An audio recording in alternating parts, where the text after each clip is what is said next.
I did not expect anything unusual when I first examined the photographs of Penn Station in New York, officially completed in 1910.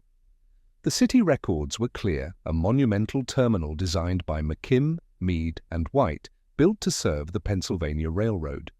What caught my attention was a 1909 construction photograph stored in the New York Historical Society archive.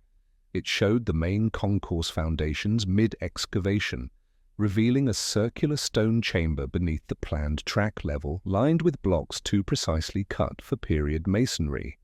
The chamber predated the official construction by decades, perhaps centuries. A renovation note from 1923 mentions integration of existing subterranean infrastructure, without further explanation. On an 18th century atlas nearby, the region appeared within territories loosely labelled Tartaria. Some researchers would later describe structures like this as remnants of Tartarian infrastructure, stations built upon older systems the official histories never acknowledged. Penn Station was demolished in 1963. I began to wonder why. The official narrative places Penn Station squarely within early 20th century American achievement. Construction began in 1904, funded by the Pennsylvania Railroad, and the station was celebrated as a triumph of Beaux-Arts architecture. Period newspapers praised its unprecedented scale and Roman grandeur. In the archive, I examined original blueprints dated 1903.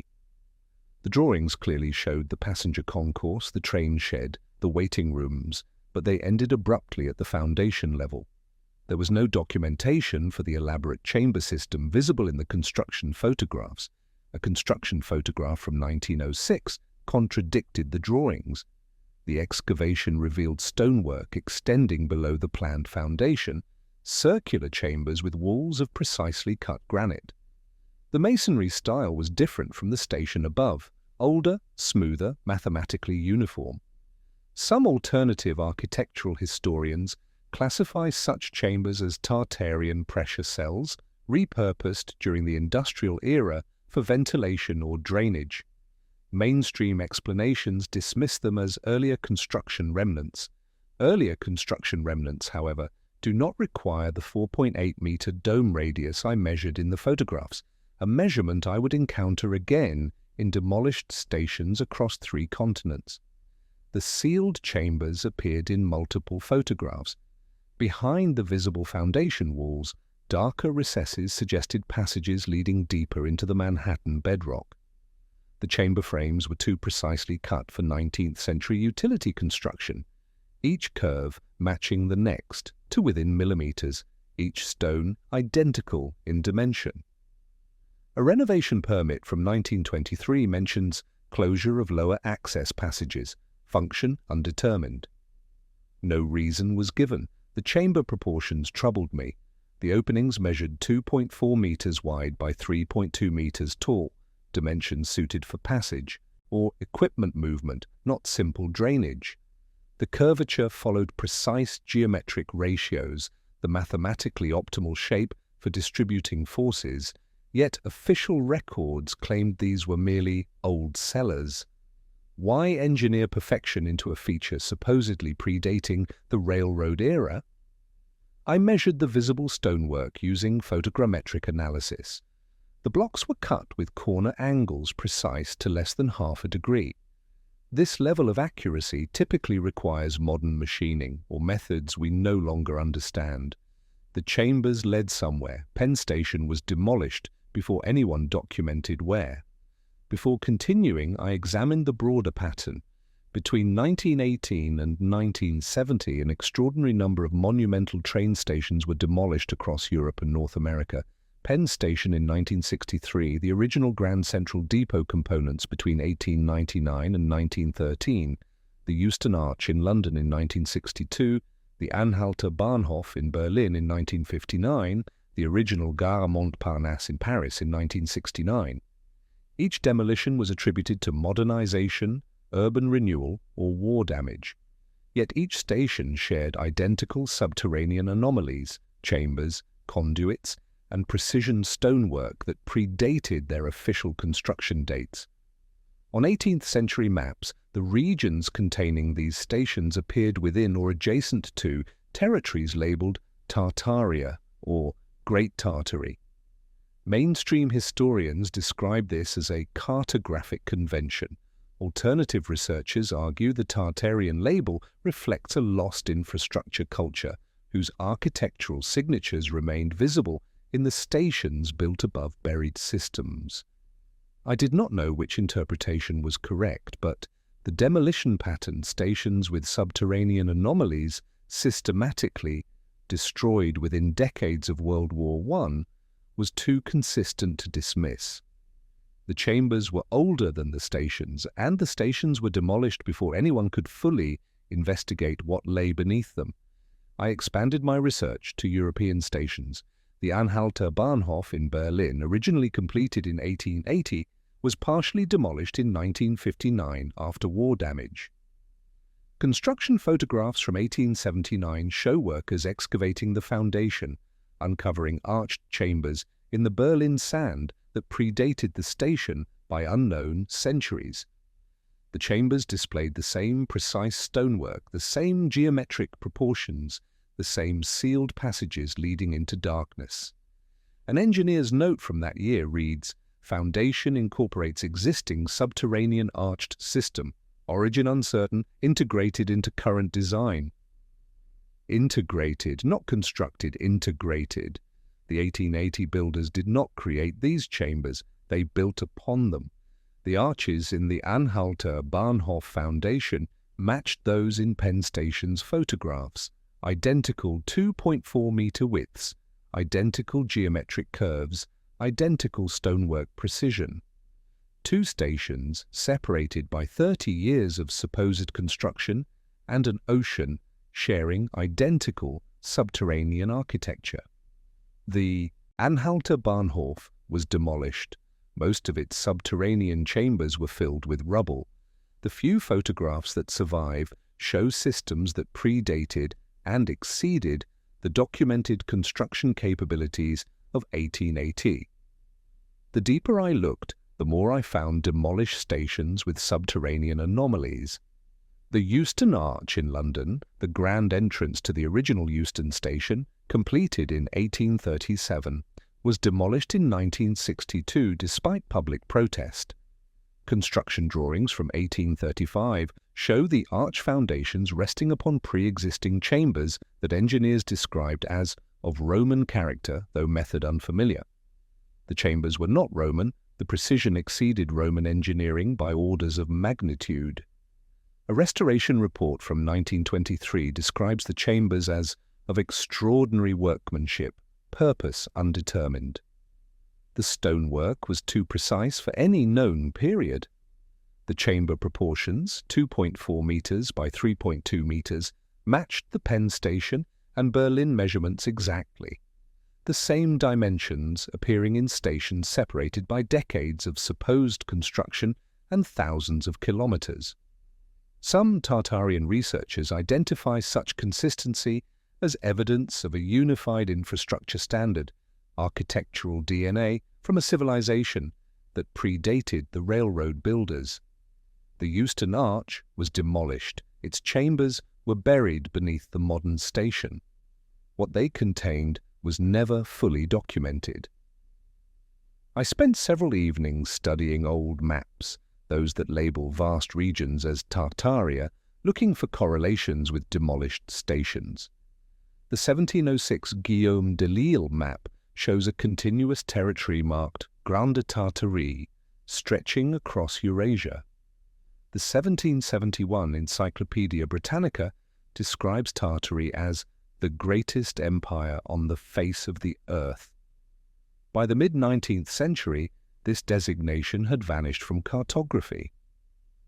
What remained were structures, stations, terminals, depots, scattered across territories once unified under the Tartarian name. Comparing the demolished stations with the regions labelled Tartaria on old maps revealed unsettling parallels. The stations with subterranean anomalies appeared in New York, Berlin, London, Paris, Vienna, St. Petersburg, and cities across the former Tartarian territories. The distribution matched the former Tartarian boundaries almost exactly. Alternative researchers call this Tartarian architectural DNA. The pattern was becoming impossible to dismiss as coincidence. These stations were built upon older systems, and these stations were systematically demolished after World War I. I began comparing station foundations systematically. In Vienna, the original Südbahnhof, completed in 1874, was demolished in stages between 1955 and 2010. Construction photographs show the station sitting atop arched chambers that predated the railroad. In St. Petersburg, the original Czarskoselski station, completed in 1837, was rebuilt multiple times, with each reconstruction filling in or sealing subterranean chambers, described as of pre-existing origin. In Warsaw, in Prague, in cities across the former Russian, Austro-Hungarian, and German empires, the same pattern repeated. Monumental stations with subterranean chambers older than the stations above them, precision exceeding documented period capabilities. All these cities appear on 18th century maps within territories labelled Tartaria or adjacent to Tartarian regions. The architectural signatures, geometric domes, identical proportions, sealed passages, repeated across national boundaries, across supposed construction eras, across official narratives that claimed no connection existed. And station after station was demolished in the decades following World War I. The most troubling discovery emerged when I examined what lay beneath the demolished stations. A 1925 survey of Penn Station's lower levels, conducted during routine maintenance, documented conduits extending far beyond the station boundaries. The conduits measured 90 centimeters in diameter, lined with glazed ceramic, and ran beneath city blocks in directions that served no railroad purpose. A maintenance report from that year notes, "Conduit system of unknown purpose discovered beneath track level. Ceramic lining indicates hydraulic function. System predates documented station construction." The conduits were not unique to Penn Station. Similar systems appeared beneath the Anhalter Bahnhof, beneath the original Euston, beneath stations in Vienna and St. Petersburg. The same diameter, the same ceramic lining, the same extension beyond station boundaries into unknown destinations. Some Tartarian researchers argue these conduits formed part of a continental infrastructure network, predating the railroad era entirely. The official histories record only the stations above. The conduits were sealed, filled, or destroyed during demolition. What they connected to was never documented. Demolition records from 1918 to 1970 repeat the same phrases across cities. Subterranean chambers filled during reconstruction. Lower levels sealed per engineering directive. Pre-existing infrastructure incorporated or removed. No diagrams survive for most demolished stations. No photographs document what was destroyed. The erasure was systematic, not necessarily a conspiracy, but a bureaucratic pattern. Engineers encountered systems they could not explain, and the simplest solution during demolition was removal. A 1960 engineering report on Penn Station's impending demolition describes extensive chamber networks beneath track level of uncertain origin and no current function. The chambers were not preserved, they were not studied, they were demolished along with the station above, their contents scattered, their purpose lost. The same pattern repeated across Europe, stations demolished, chambers destroyed, conduits filled with concrete. By 1970, most of the monumental stations with subterranean anomalies had been razed or rebuilt beyond recognition. By now I had identified a repeating pattern across dozens of demolished stations, subterranean chambers predating official construction, conduit systems connecting to unknown destinations, precision stonework exceeding period capabilities, and systematic demolition within decades of World War I. The pattern appeared in New York, Berlin, London, Paris, Vienna, St. Petersburg, and cities across the former Tartarian territories. Alternative researchers call this the Tartarian station signature, evidence of a unified infrastructure network built by a civilization that mainstream history does not acknowledge, then repurposed for railroad use and finally demolished during the 20th century. I cannot prove this theory, but I can document the pattern. Chambers older than the stations above them, precision beyond period capabilities, systematic destruction that erased whatever evidence remained. The stations are gone. What they concealed is buried or destroyed. The photographs that survive show systems that the official timeline cannot explain. The most troubling observation was the timing. Why were so many monumental stations demolished in the decades following World War I? The official explanations, war damage, modernization, urban renewal, account for individual demolitions but not the pattern. Stations that survived the war were demolished during peacetime. Stations that could have been renovated were razed entirely. Stations with documented subterranean anomalies were destroyed more frequently than stations without them. Some Tartarian researchers suggest the demolitions were deliberate, an effort to erase evidence of pre-industrial infrastructure that contradicted the official historical narrative. I cannot verify this claim, but the correlation between subterranean anomalies and demolition is striking. Penn Station had chambers. It was demolished. The Euston Arch had chambers. It was demolished. The Anhalter Bahnhof had chambers. It was demolished. The pattern holds across continents. Whether coincidence or intention, the result is the same. The stations that might have revealed the most are gone. I returned to the Penn Station archives one final time. The photographs from 1906 remain, circular chambers beneath the track level, stonework too precise for the era, passages leading into sealed darkness. The station above is gone. Madison Square Garden now occupies the site, but beneath the modern structure, fragments of the older chambers reportedly still exist, encountered occasionally during utility work, quickly sealed and forgotten.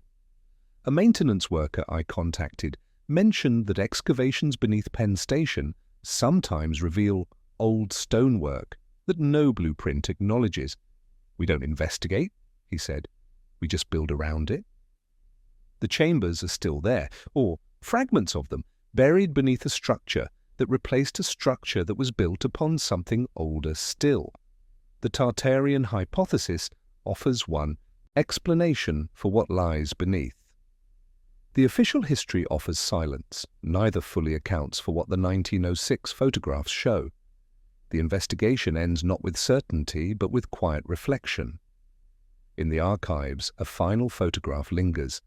The 1906 image of the circular chamber beneath Penn Station, its stonework impossibly precise, its passage leading into darkness. The official record says the station was constructed in 1910. The photograph shows something older beneath it. The demolition records describe removal, destruction, erasure. What was contained in those chambers was never documented. What connected to those conduits was never mapped. Across New York, across Europe, across regions once labeled Tartaria, the same pattern repeats. Monumental stations built upon older chambers, demolished within decades of World War I, their subterranean systems destroyed or buried. The evidence does not prove a lost civilization existed, but it documents something the official histories cannot explain, a layer beneath the grand terminals, built with precision beyond documented capabilities, systematically erased during the 20th century. The photograph in the archive shows a chamber that no longer exists beneath a station that no longer stands. Whatever truth those chambers held has been demolished along with everything above them, and like much of what researchers call Tartarian infrastructure, it remains as absence rather than presence, impossible to investigate, impossible to ignore. I return to the 1906 photograph one final time. The chamber is empty in the image, dark, its purpose undocumented. The stonework framing the passage remains perfectly aligned, too perfect for the era, too precise for the tools. The station above was constructed in 1910. The station above was demolished in 1963. In the century since that photograph was taken, the chamber has been buried beneath modern foundations, its connection severed, its purpose forgotten. The official history describes a train station. The photograph shows something older, something that connected to other chambers beneath other stations across a continent, something built before the railroads were ever conceived. And somewhere beneath Manhattan, beneath the modern station, beneath layers of concrete and forgetting, fragments may still exist, sealed, silent, holding whatever truth the 20th century chose to demolish rather than understand.